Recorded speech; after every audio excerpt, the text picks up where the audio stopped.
The hospital room was sterile, cold, and silent, save for the rhythmic beep of the heart monitor. At 92, Eleanor Grayson lay in the bed, her frail frame barely denting the crisp white sheets, her silver hair fanned out like a halo. Yet her eyes sharp, unyielding, burned with a fire that made the young doctor hesitate as he delivered the ultimatum: surgery or death. Dr. Michael Carter, barely 30, stood at her bedside, his clipboard trembling in his hands. He'd seen stubborn patients before, but Eleanor was different. Her refusal wasn't born of fear or confusion. It was deliberate, almost defiant, as if she held a secret the room couldn't contain. "Mrs. Grayson," he said, voice soft but urgent, "the aneurysm is a ticking bomb. Without the operation, you might not have weeks, let alone months." Eleanor's lips curved into a faint smile, one that didn't reach her eyes. "I've lived long enough to know what I'm choosing, young man," she said. "I'm not afraid of dying. I'm afraid of losing something else." The words hung in the air, heavy and cryptic. Michael exchanged a glance with the nurse, who shifted uncomfortably. Eleanor's chart was a map of a life well lived. No children, no living relatives, a widow for 3 decades. Yet her resolve was unshakable, as if tethered to something invisible, something sacred. Michael leaned closer, his curiosity outweighing his frustration. "What could possibly be worth more than your life?" he asked.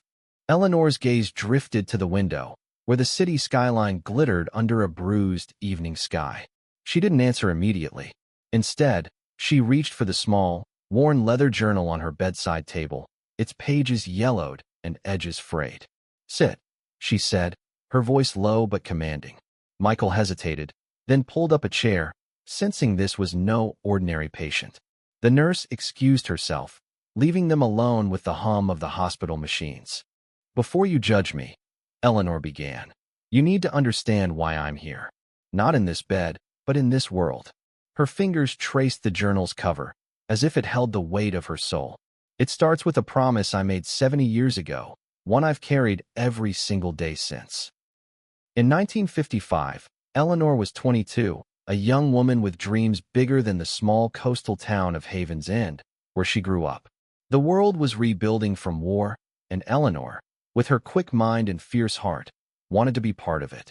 She worked as a typist in a local newspaper office, her fingers dancing over the keys, her mind racing with stories she longed to write. But Havens End was a cage for ambition, especially for a woman. Her father, a stern fisherman, believed her place was at home, preparing for a life of marriage and motherhood. Her mother, softer but no less traditional, agreed. Eleanor, however, had other plans. She met Thomas at a town dance, a soldier recently returned from the Pacific, his eyes haunted but kind. He wasn't like the other men in Havens End, who saw her as a prize to be won. Thomas saw her fire, her hunger for more. They fell in love under the stars, whispering dreams of escaping to New York, where Eleanor could write and Thomas could study engineering. They made a pact. No matter what, they'd chase their dreams together, never letting the world dim their light. But promises are fragile things. One stormy night, Thomas's fishing boat didn't return. The town mourned him, but Eleanor refused to believe he was gone. She waited by the docks every evening, her heart tethered to a hope no one else shared. Months turned to years, and the town whispered that she was broken, clinging to a ghost. But Eleanor kept her promise. She never married, never left Havens End, and poured her heart into her journal, writing stories of the life they could have had. Back in the hospital, Michael listened, his skepticism softening. Eleanor's voice was steady, but her eyes glistened with unshed tears. "I didn't stay in Havens End out of weakness," she said. "I stayed because I promised Thomas I'd keep our dreams alive, even if he couldn't. Every story in this journal is for him. If I have that surgery, I might lose my memories. The doctors warned me there's a risk. And if I lose those, I lose him. I lose us." Michael's throat tightened. He'd read the risks. The surgery could impair her cognition, especially at her age. But to refuse it entirely? "Mrs. Grayson," he said gently, "you've carried this for so long. Don't you think Thomas would want you to live?" Eleanor's smile was bittersweet. "He'd want me to choose what matters most. And this," she tapped the journal, "is what matters. It's not just paper. It's every moment we dreamed of, every piece of him I've kept alive." The room fell silent, the weight of her words settling over Michael like a fog. He wanted to argue, to insist on logic, but something in her eyes stopped him. This wasn't just about a surgery. It was about a life defined by love, loyalty, and a promise that had outlasted time. As he left the room, Michael glanced back at Eleanor, her frail hands clutching the journal. He wondered what it must feel like to carry a love so heavy, so sacred, that it outweighed even the fear of death. For the first time in his career, he questioned whether saving a life always meant saving a person. The hospital's fluorescent lights buzzed faintly as Michael returned to Eleanor's room the next morning. He hadn't slept well, her story looping in his mind like a song he couldn't shake. There was something about Hera's quiet strength that made him question his own certainty, his reliance on science to solve every problem. Eleanor was awake, her journal open on her lap, a pencil trembling in her hand. She didn't look up as he entered, but her voice was clear. "You're back," she said. "I thought you might be." Michael smiled faintly, setting his clipboard aside. "I couldn't stop thinking about your story, Mrs. Grayson. About Thomas." Her eyes flicked to him, sharp and searching, as if weighing whether he was worthy of her trust. "I don't tell it to just anyone," she said, closing the journal. "But you asked what's worth more than my life. You deserve to know the rest." Michael settled into the chair, his heart pounding with a mix of anticipation and unease. He wasn't just a doctor now. He was a witness to something far bigger than himself. In the years after Thomas's disappearance, Eleanor's life in Havens Inn became a quiet rebellion. She took over the newspaper's editorial desk when the old editor retired, pouring her grief into stories that gave voice to the town's forgotten. She wrote about the fishermen lost to the sea, the widows who carried on, the children who dreamed beyond the horizon. Each word was a tribute to Thomas, a way to keep their shared vision alive. But the town didn't understand. They saw her as a spinster, a woman who'd let love ruin her. "Move on," they urged, as if love could be packed away like an old dress. Eleanor ignored them, her journal growing thicker with stories, each one a thread in the tapestry of her promise.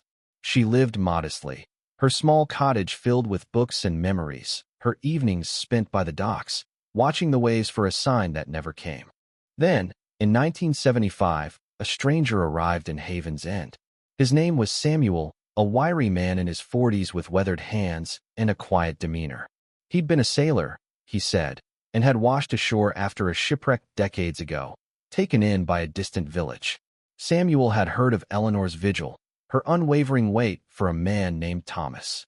"I knew him," he said one evening, finding her by the docks. "You're Thomas. He was my friend." Eleanor's heart stopped.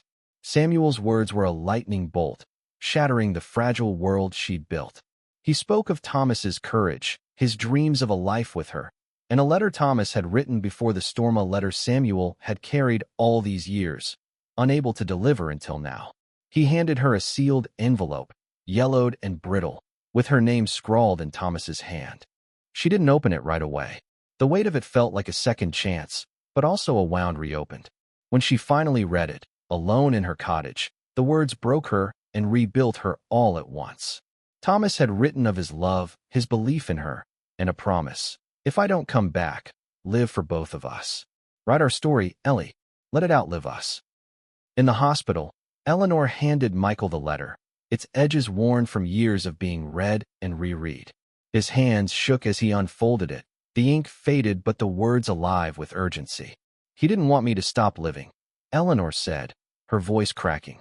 "But writing was the only way I could keep him with me. If I lose that, if the surgery takes my memories, I lose him all over again." Michael's chest ached. He'd seen patients cling to objects, to routines, but this was different. Eleanor's journal wasn't just a keepsake. It was a lifeline, a monument to a love that had shaped her entire existence. "What happened to Samuel?" he asked, sensing there was more. Eleanor's expression softened, a flicker of warmth breaking through her resolve. "He stayed in Havens Inn for a while. Helped me fix up the cottage, taught me how to fish. He never asked for anything, but I think he carried his own ghosts. One day, he left as quietly as he came. Said he had to keep moving. But he left me something else, a reason to believe Thomas's story wasn't just mine to carry." Michael leaned forward, intrigued. "What do you mean?" Eleanor's eyes gleamed with a secret. Samuel wasn't just a sailor. He was a writer, too. He'd been collecting stories from the sea, from people like Thomas. He told me to keep writing, to share our story with the world. And I did. That's why this journal matters. It's not just my nights, theirs, too. The revelation hit Michael like a wave. Eleanor wasn't just preserving her own memories. She was preserving a legacy, a chorus of voices that might otherwise be lost. He glanced at the journal, its pages filled with decades of love and loss, and felt a pang of awe. How could he ask her to risk that for a chance at a few more months? As he left her room, the letter still in his hand, Michael realized he was no longer just fighting for her life. He was fighting for her right to choose what defined it. Michael couldn't shake the image of Eleanor's journal, its pages a testament to a life woven from love and loss. He spent the next day poring over her medical file, searching for a way to save her without risking her memories.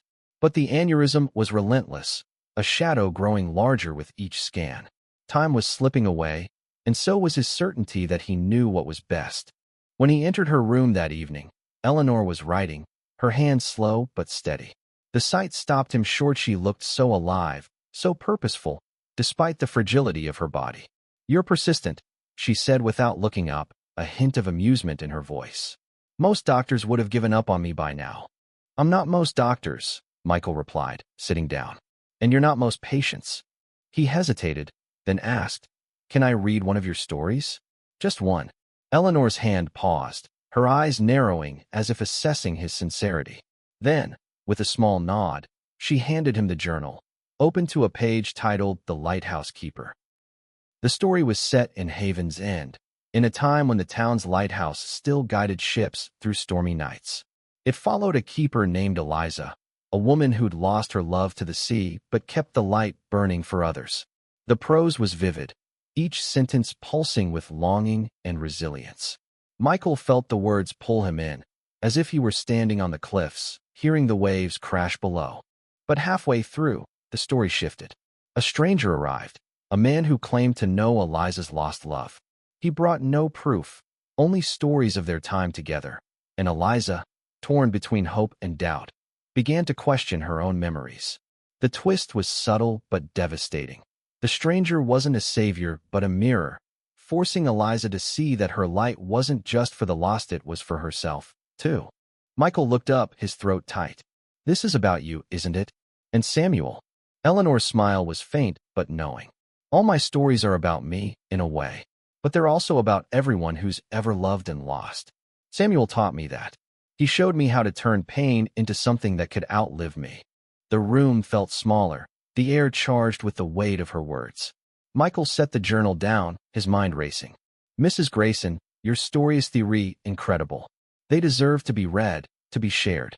If you don't have the surgery, they might stay locked in that journal forever." Eleanor's eyes softened, but her voice was firm. "They're not locked. They're alive in me. And when I'm gone, someone will find them." Samuel believed that, and so do I. She paused, then added, "Besides, I'm not done writing yet."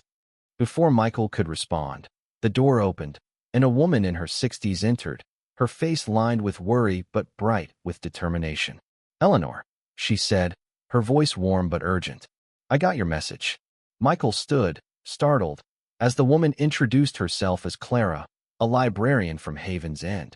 She'd driven 3 hours to be there, clutching a small box that looked as old as Eleanor's journal. Clara was no stranger to Eleanor, though Michael had never heard of her. She'd grown up reading Eleanor's columns in the newspaper, inspired by her quiet defiance of the town's expectations.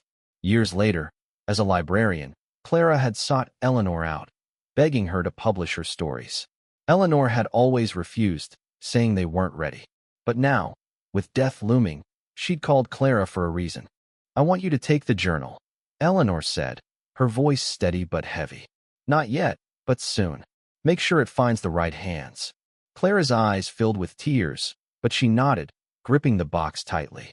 "I brought something for you," she said, opening it to reveal a small, tarnished compass. "It was my father's. He said it came from a sailor who washed ashore long ago. I think it was Samuel's." Eleanor's breath caught, her fingers trembling as she took the compass. It was as if a piece of her past had returned, a tangible link to the man who'd reshaped her life. Michael watched, feeling like an outsider in a moment too big for the room. Clara's arrival was the twist he hadn't expected, a reminder that Eleanor's story wasn't just hers, it was woven into the lives of others, too. As Clara and Eleanor talked, Michael stepped back, his mind reeling. He'd been so focused on saving her life that he hadn't considered what her life meant to others. Clara's presence, the compass, the journal, they were proof that Eleanor's promise had already touched the world, even if she didn't see it. When he left the room, Michael felt a shift in himself. He wasn't just a doctor anymore. He was part of Eleanor's story, whether he liked it or not. The hospital corridor was quiet, the kind of stillness that felt like the world was holding its breath. Michael stood outside Eleanor's room, the compass Clara had brought still vivid in his mind. It was more than an object. It was a bridge between past and present, a symbol of the connections Eleanor had forged through her stories. Inside, Eleanor was weaker now, her breath shallower, but her eyes still held that unyielding spark. Clara sat beside her, the journal open between them, pages filled with a lifetime of dreams and promises. Michael hesitated at the door, unsure if he belonged in this moment. But Eleanor's voice, faint but clear, called him in. "You're still here, Dr. Carter. Good. I have one last thing to say." He sat, his heart heavy with the weight of her impending choice. "I've been thinking about what you said," Eleanor began, her voice a whisper but fierce with conviction. "About sharing my stories. I've spent 70 years keeping them close, afraid they'd lose their power if I let them go. But Claren, you made me see something. Maybe they're not just for me anymore." In the days that followed Thomas's disappearance, Eleanor had learned to live with absence. The journal became her refuge, each story a way to keep him near. But as the years passed, she realized it was more than that. Her words gave voice to others, the fishermen's wives, the children who left Haven's End, the strangers like Samuel who carried their own burdens. Her stories weren't just about her and Thomas. They were about the human heart, its capacity to endure, to hope, to love against all odds. Clara's arrival had shifted something in Eleanor. The librarian's quiet reverence for her work, the compass that tied her to Samuel, reminded her that her promise wasn't meant to end with her. "I want you to publish it," Eleanor told Clara, her hand resting on the journal. "Not for fame, but for them, for everyone who's ever felt like their story didn't matter." Clara nodded, tears streaming down her face. "I'll make sure it's done right," she promised. "The world needs to hear you, Eleanor." Michael watched, his chest tight with emotion. He'd spent his career fighting death, but Eleanor was teaching him something deeper. Sometimes, living meant letting go, trusting that what you'd built would carry on. The next morning, Michael met with the surgical team, his arguments for Eleanor's surgery weaker now. He presented her case, but his voice lacked its usual conviction. The lead surgeon, Dr. Patel, frowned. "She's 92, Michael. If she's this certain, maybe we need to respect that." It was the first time Michael had heard a colleague prioritize a patient's will over protocol, and it shook him. Back in Eleanor's room, he found her alone, the journal closed, the compass beside it. "I've made my choice," she said before he could speak. "No surgery. I'm ready to go, but I'm not afraid. I've kept my promise to Thomas, and now I'm passing it on." She paused, her eyes softening. "You're young, Dr. Carter.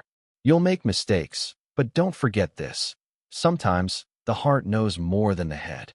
Michael nodded, unable to speak. He stayed with her through the afternoon, listening as she spoke of Haven's End, of Thomas's laugh, of the story she'd never written but still carried. When her breathing slowed and the heart monitor flatlined, he didn't call for help. He held her hand, the journal resting beside her, and let her go. In the weeks that followed, Clara worked tirelessly to prepare Eleanor's journal for publication.